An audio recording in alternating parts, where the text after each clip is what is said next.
Good evening. It is Wednesday, June the 22nd, about 9:15 p.m. This is meteorologist Shay Gibson bringing you the first official CORA summer Sailstice race forecast coming up for this weekend, starting Friday 6:30 from the CYC start line and lasting through Sunday at around 3 o'clock if you're into the Billfish tournament and extending your race for the 2 days. So I know we went over some of those ground rules on the first forecast I did on Monday night and showed you the race course, and that's all in the packet for the core website, and I'll just go ahead and take you there right now.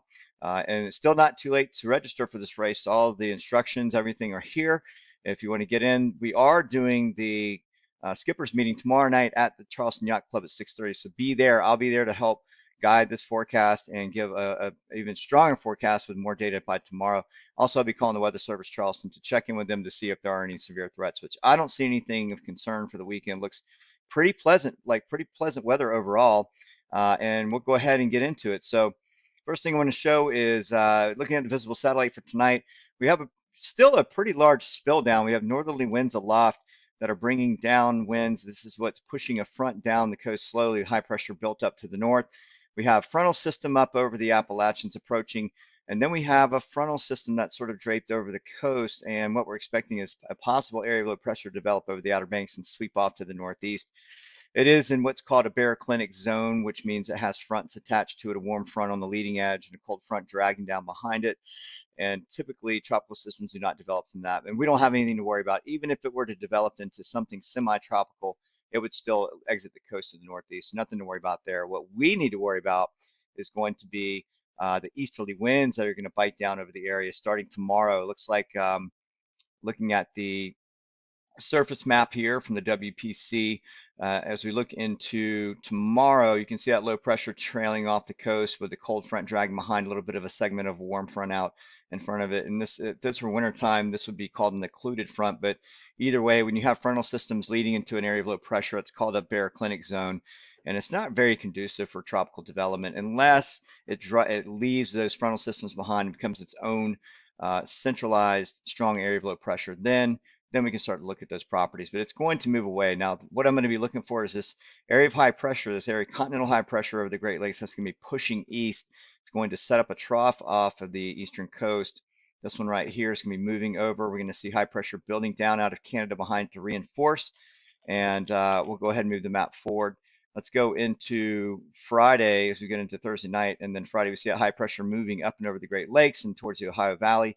And then sure enough, as we get into Friday morning, we're looking at high pressure building and another low building over the upper Chesapeake area. And then eventually we end up with a couple of different lobes of high pressure. Now, we did talk about this on Monday night where we have the Appalachian, the fixed Appalachian part and the counterpart that develops off the coastline, which drives those easterlies down the coast behind that front.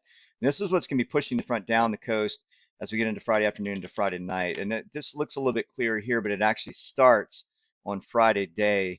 And so this is a little bit of concern. Originally, I thought maybe Saturday would be concerned with stronger winds, but now it looks like that initial burst of easterly or east-northeast winds in Friday afternoon could end up being a little bit stronger because it's closer to that front where the gradient is going to be stronger as well. So yeah, it can go up and down. I mean, the high pressure, it's a surface high pressure 1018 millibars, so it can't get to be that strong. Usually, if we have like something that's sitting up here at 1024, then we're going to be looking at a really, probably in the 20s.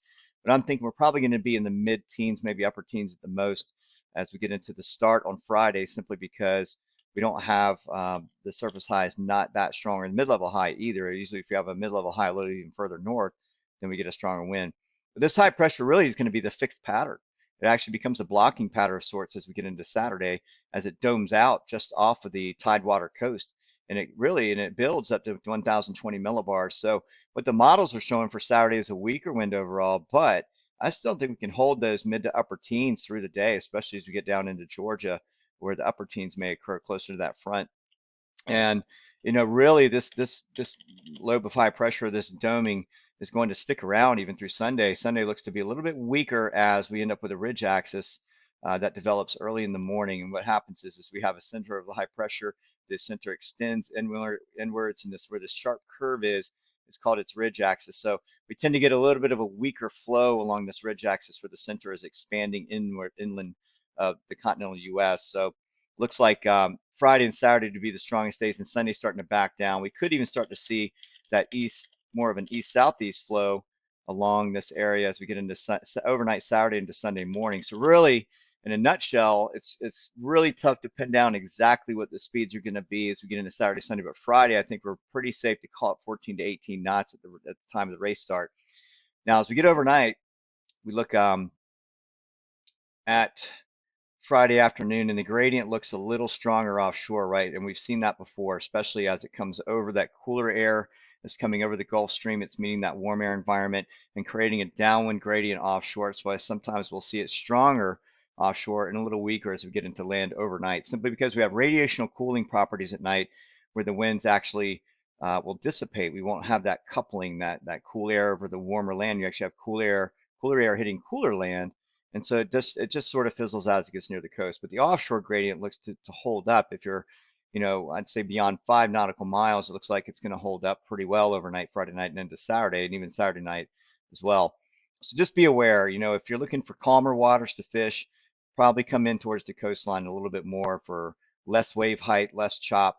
We'll get into wave heights in just a minute, but as we get into Friday night, overnight Friday, we see a little bit of an east-southeast bend with a GFS, and we could expect some toggling of those winds back and forth where we see that east-southeast overnight. And then really as the sun comes up the next day, it's ramping back up from the east, northeast, and coming into the coast and a little bit stronger offshore. So if you're looking for a little calmer waters closer into the land, but now the race does take us out pretty far. I mean, you're going out, I'll let Mark kind of guide that tomorrow in the race as far as maybe the course. Maybe the course could change. I'm not sure, but either way, I think just this guidance enough shows you that it's a fairly moderate gradient that lasts Friday all the way through Saturday day and into the night, laying down on Sunday. That's the main theme here. If we look at the wave heights, as of right now, we're looking at about 3.28 feet at about 5 nautical miles, 18 nautical miles outward, about 4 feet. And for the nearshore wave prediction system, I'm going to start this on the 24th, and as we get into the 25th, we have a southerly swell with a primary southerly with a secondary southeast swell. Now, as we get into the race time start, you see this easterly gradient, east-southeast starting to work in. That's that northeast gradient working down the coast, right? And that's eventually going to get here. It's going to nose into the coastline pretty far, all the way down to the Beaufort area, Hilton Head, and start aiming towards Tybee Island, Georgia. But this swell is going to pick up overnight, and you're looking at 3 to maybe 4 feet. And if we get into the upper teens and sticks Friday night all the way into Saturday, you're looking at 4 to 5, maybe even 6 feet, even 20 nautical miles out. So be careful how far out you go. You could get beat up pretty bad by those winds, and it is a short period wind swell, and it may start out at 5 seconds and increase to 8 to 9 seconds. So either way, it'd be rather uncomfortable because you may have a secondary swell coming in a different direction, residual secondary swell from the south, from high pressure down to the south too. So it gets a little gnarly as we start talking about swell the further out you go, but just be aware that you're going to have a building swell as we get into Friday afternoon into Saturday. I think most of the sailors here understand how that works. And we go out into 24th to 25th, 26th. It looks like it holds pretty firm. It doesn't look like anything's going to change very much offshore when you're looking at 5 to 6 nautical miles out and more. The swell starts to back a little more east northeast, but there again, this is all based on GFS driven, so really, you're looking at a pretty moderate flow from a single direction, maybe toggling east northeast to east southeast in that area. The swell is going to follow it. There's no other storms out there to overcut it or undercut it, so that's pretty much going to be the case. We could even look at that.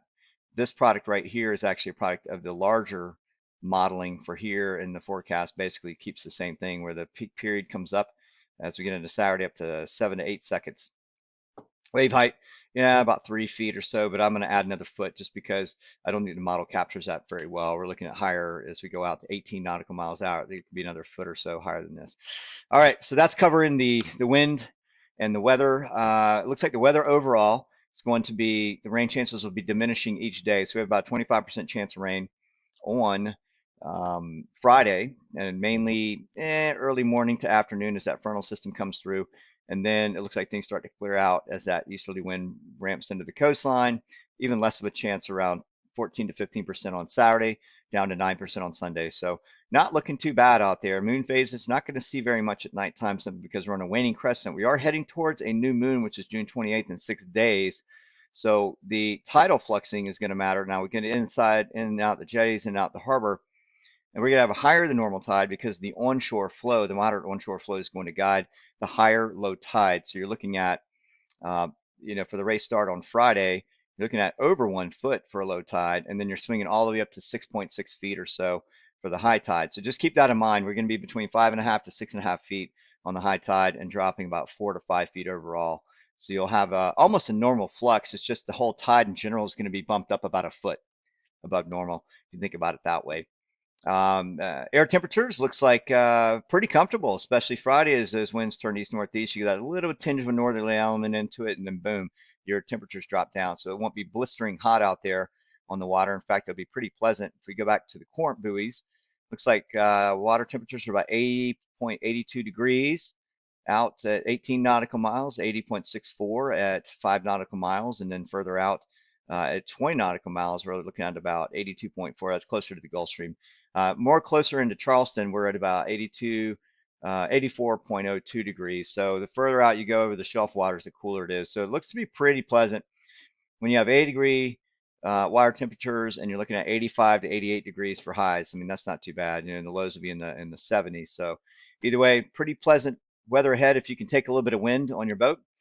Friday and Saturday, looks like things will calm down Sunday. I'll see you all tomorrow night at the skippers meeting, and I'll go over it all one more time, and maybe I'll have some more refinement on those speeds for Saturday and Sunday. But just know that it's going to be a moderate flow for a couple of days and starting to ease down on that third day. And from that, I'll have one more forecast to go out Friday morning after the skippers meeting, but I'll see you tomorrow night at 6:30. Everybody have a good night. Thanks for watching.